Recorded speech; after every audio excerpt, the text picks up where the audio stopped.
ऋग्वेद मंडल number 9 सूक्त 96 वर आलो आता आपण 96 वर. आधी 86 82 सूक्त वाचलं होतं 9व्या मंडलाचं.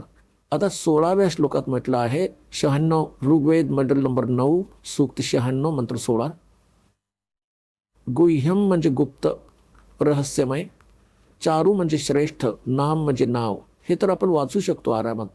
इथं त्यांनी काही आपली हिंदी पण लिहिली आहे. चारू म्हणजे श्रेष्ठ, गुह्य म्हणजे सर्वोपरी रहस्य सर्वात गुप्त, आणि नाम म्हणजे नाव. यांनी जरी काही विचित्र टाकलं, तुमची व्याख्या आहे नावाचा अर्थ संज्ञा म्हणजे नाव आहे, जे तुझं नाव आहे. आता बघा, हे परमात्मन सर्वोपरी रहस्य इथे लिहायचं होतं. जो गुप्त, गुह्यम म्हणजे गुप्त, चारू म्हणजे श्रेष्ठ, हे लिहिलंच आहे. नाम म्हणजे नाव लिहू. यांनी तर गोंधळवण्याचा प्रयत्न केलाय. जी तुमची संज्ञा आहे, जो हे परमात्मा तुझं रहस्यमय गुप्त श्रेष्ठ नाव आहे, त्याचं ज्ञान द्यावं आहे काही यात. ते असं म्हणतायत यजुर्वेद वाचायचं आहे. आता तर आपण यांचे यजुर्वेद पण वाचले. यजुर्वेदाला हे यजुर्वेद म्हणतात. आता हे ज्ञान तर आमच्यासाठी बोटावर मोजण्यासारखे आहे, परमात्म्याने आधीच दिले आहे. हे परमात्मन सर्वोपरी रहस्य म्हणजे तुझे विशेष रहस्य म्हणजे गुप्त, जे कोणाला माहिती नाही, ते श्रेष्ठ, नाम म्हणजे नाव, तुमचं जे नाव आहे आपण त्याचं ज्ञान द्या. आपण उपासक लोकांसाठी स्तूयमान आहात, स्वाभाविक शक्तीने युक्त आहात. विजयसारखं ऐश्वर्यासमोर प्राप्त करू द्या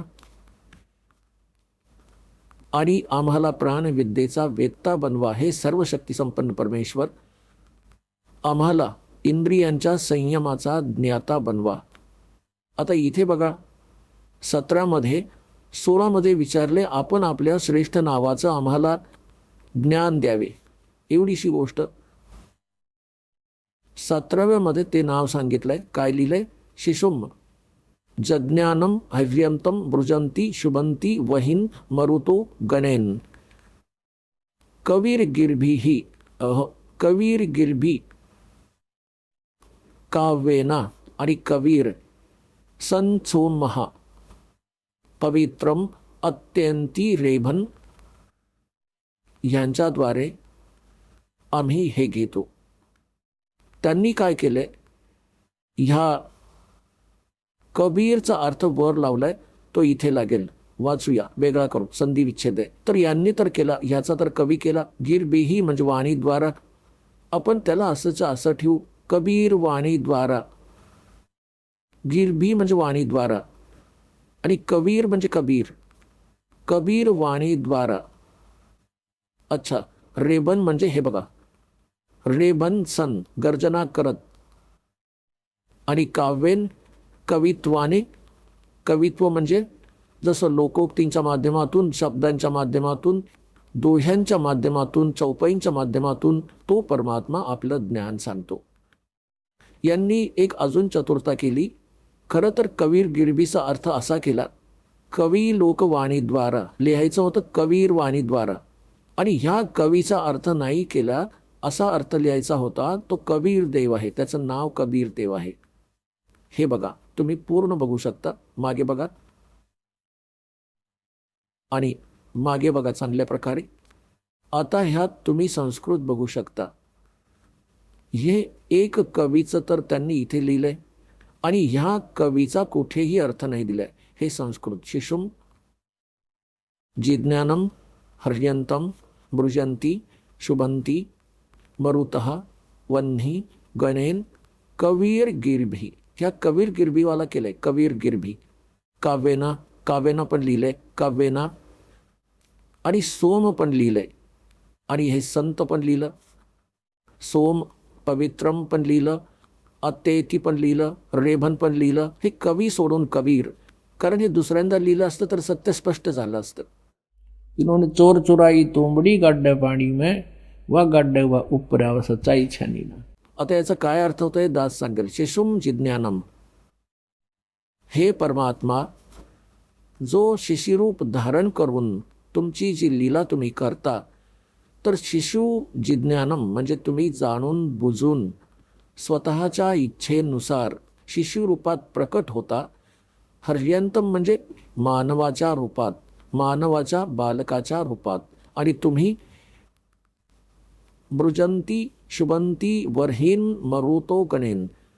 आणि कबीर गिरबी काव्येना, आपल्या महिम्याच्या वाणीला तुम्ही आपली कबीर वाणीद्वारा कबीर गिरबी, कवी ह्यांनी ह्या कबीर गिरबी केलं. वाणीद्वारा आम्ही लिहितो कबीर वाणीद्वारा. आणि काव्येन, काव्येना, काव्येन नाही, काव्येन, काव्येना. काव्येना म्हणजे कवित्वाने, शब्दावलीच्या माध्यमातून, दोह्यांच्या माध्यमातून गर्जना करत, मोठ्या आवाजात बोलता, आवाज मोठमोठ्याने करून आपल्या महिम्याची वाणी ऐकवता.